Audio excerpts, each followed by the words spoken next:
5 seconds to go. I am glad that the government is thinking in terms of the small growers. By all means, give them representation. But let not an attempt be made as though the bigger growers are not looking after the interests of the small growers, because that is far from the truth. If the coffee board has achieved one grand result, it is to rehabilitate and help the small growers. So far as the question of payment from the pool is concerned, the small grower gets the full amount due according to the costing of the moment he delivers the coffee.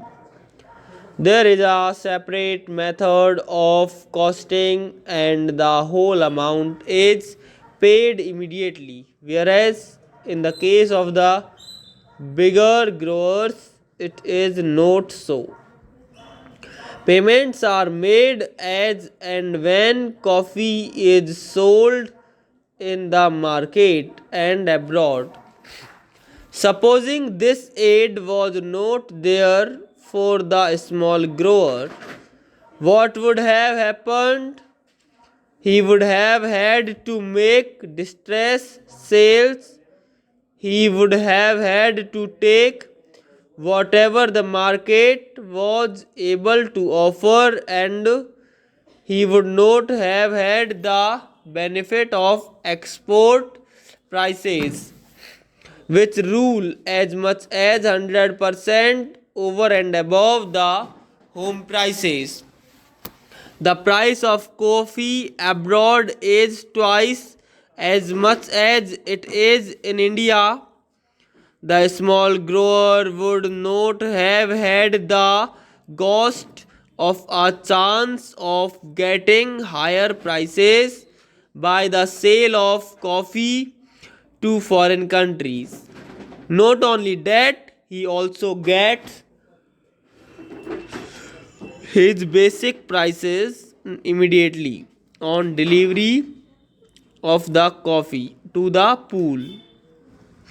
Over and above all this, he gets the benefit of all the scientific research which he would not have otherwise got. He gets all the aid from the bigger growers because, as my honorable friend said yesterday, it is to the advantage of the higher planters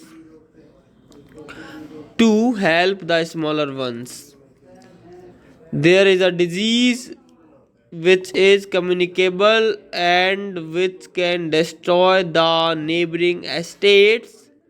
So in these multifarious ways, the small growers are today helped, and they are immensely thankful to the bigger growers and to the coffee board.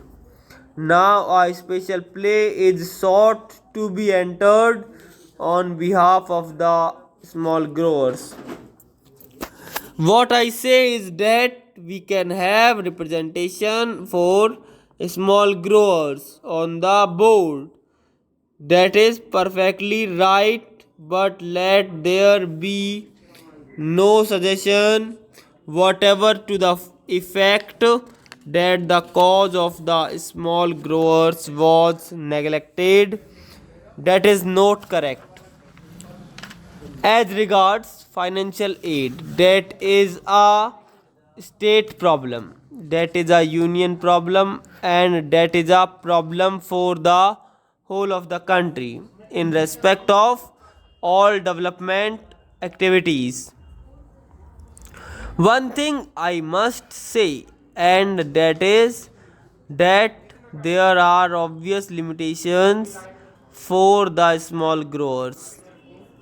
The acreage is limited and they cannot spread beyond that. They have got their paddy fields and their plantain gardens, and so, due to limitations, they cannot spread over.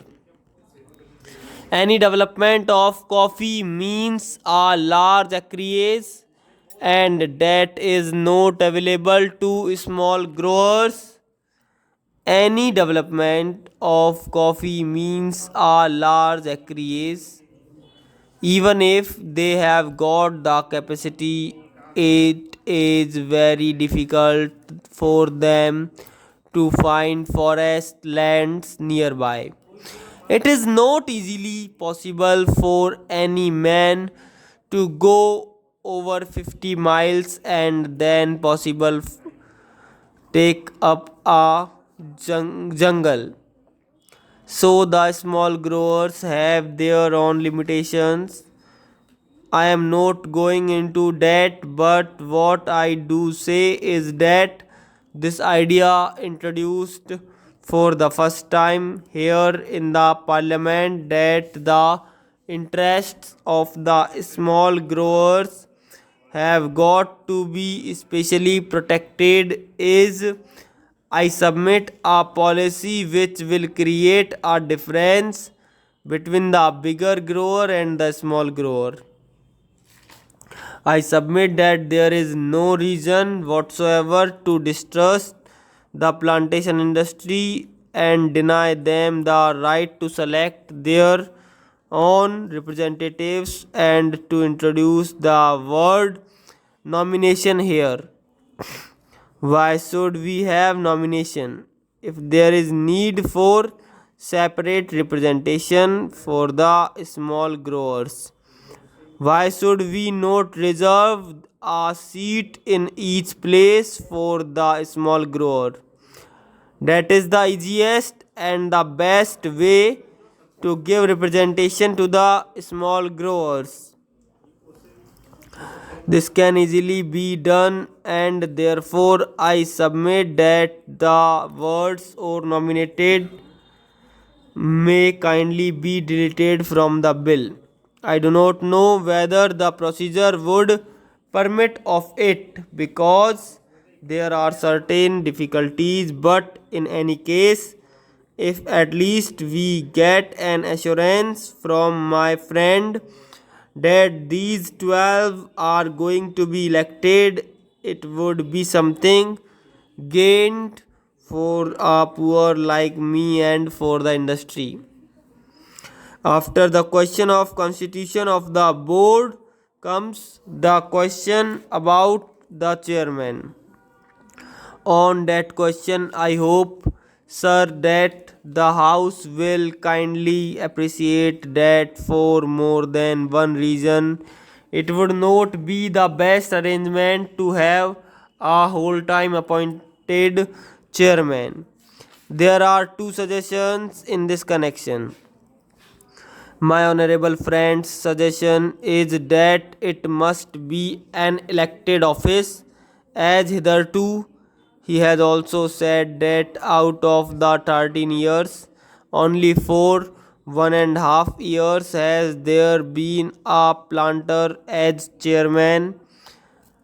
Otherwise, the post was always held by an officer.